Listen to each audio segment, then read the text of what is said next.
Well, the annual African Fashion Week just wrapped up here in New York City, where the final and best designers from around the world came here to show off their stuff. And of course, they had the hottest African looks. Here to tell us all about this exciting event is the founder of African Fashion Week, Adiat Desu. Welcome to the show. Welcome to the show. Hi, thank you, Shannon. So we've got to tell me a little bit more about this African Fashion Week. It's in its 5th year this year, but why did you originally decide to start it? Well, I started it when I was at Mercedes-Benz Fashion Week during their 2010 showcase. Arise had a collective, and they showcased African designers. However, I thought, when I was there, I was so filled with pride, but I thought this is too big, too beautiful for just that short amount of time that New York had with the beauty that is known as Africa. So I said, you know, New York needs more time with us. Let's bring an African Fashion Week to the fashion capital. And what were some of the challenges, and how did you go about actually launching it? Especially because New York already has its big fashion week that it does every year. Of course. So I had to definitely ride off the waves. We came out with this, our slogan, which is where fashion began. Because if you think about it, New York is the fashion capital. It's known as the mother of all fashion. But also, I believe that it originally comes from Africa. So the fusion of the two, really leveraging the power of Africa and its name, and New York being the fashion capital, I think drew a lot of attention. Okay, so what makes it different from all the other fashion weeks that we know of? It makes it different because we are pretty much scouting and showcasing emerging talent that's coming from Africa. Okay. And so you're discovering along with us the emerging talents that are coming from Africa, and you're getting to explore what is African fashion. Well, we actually are going to see some of that African fashion because you brought two of your favorite designers to the studio today, and one of them, Sydney-Davies, is over there hanging with Christina. Sydney and Christina, over to you. All right. Hi there, Adiat and Shannon. With me here today is Euphemia Sydney-Davies. Thank you so much for joining us here on Arise Entertainment 360. She actually had her first showing at Africa Fashion Week last weekend. First time. First time. First time in the U.S. as well? Yes. You're originally from Sierra Leone? Sierra Leone, yes. So what was it like to be a part of this this event?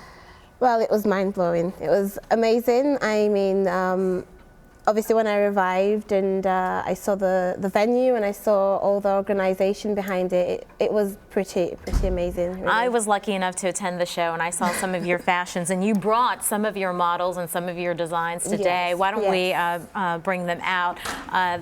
First of all, they're stunning. Thank you. They're gorgeous. Thank you. Talk a little bit about where your inspiration comes from, and tell us a little bit about this lovely piece.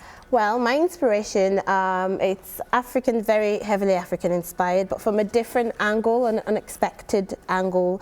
You know, I haven't used the typical African fabrics, but you know, when you look at it, it does have an African feel. But for example, this print right here, I don't know if you can see it, but it's a butterfly. And what we've done, actually worked with a graphic designer who's joining me as my design partner, hopefully, Gabor Zoliami from Hungary, and he's hand-drawn all these.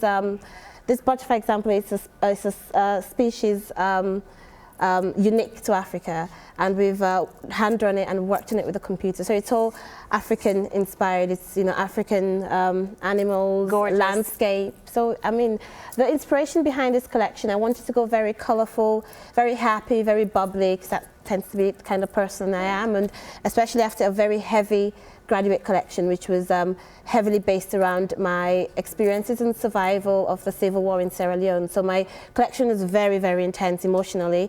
I wanted to move on from there and kind of rise up from the ashes, really. And yeah, so that's why it's very playful and very flirty. And you have a few other models. Let's look at some of the other pieces that you brought. That is absolutely gorgeous. What's so fascinating that I found about Africa Fashion Week and attending the shows is one, designers such as yourself having an exposure, getting access to a platform that for the most part you just simply weren't having access to. So as you see all of these various models and you see your designs on the runway, what is that feeling like?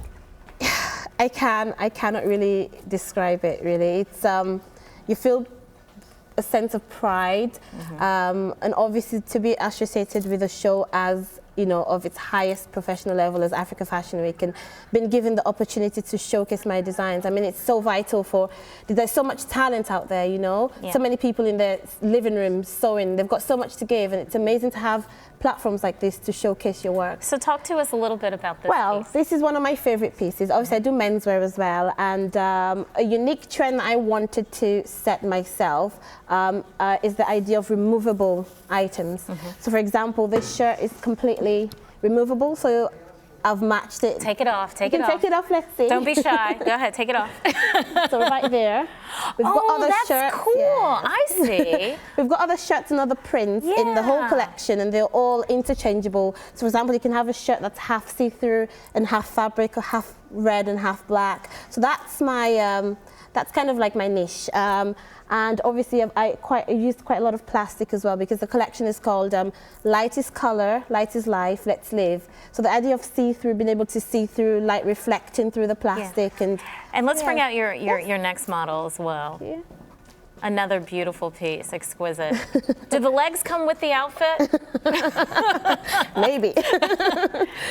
So this piece here, for example, this is actually, we researched aerial views of certain areas of Africa, and I was watching a quite interesting show. It was a nature program, and they showed us some aerial views, and the way the land and the water merged, it was so interesting. So I thought to approach it from an interesting angle.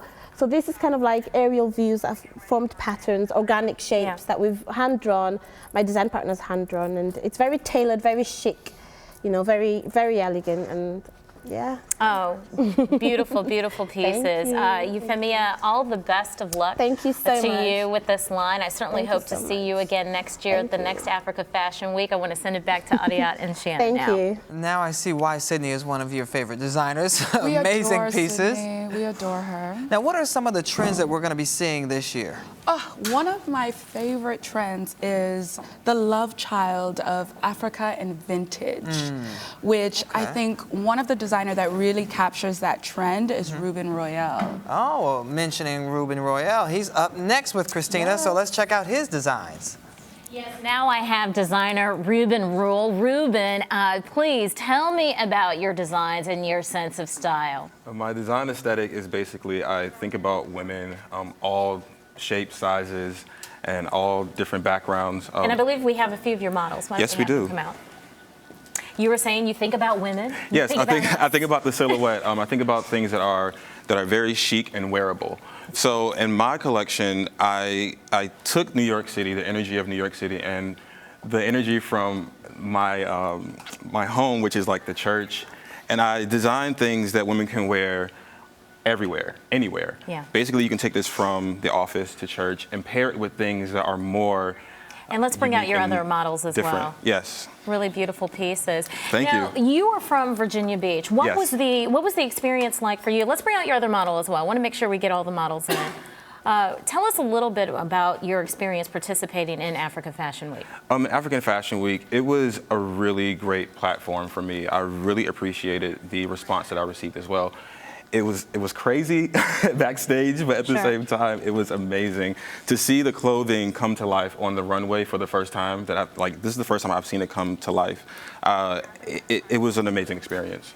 And as we see these two looks, they're beautiful, but they're also intricate designs here. Tell me a little bit about the inspiration behind them and how you came to have this be your final look.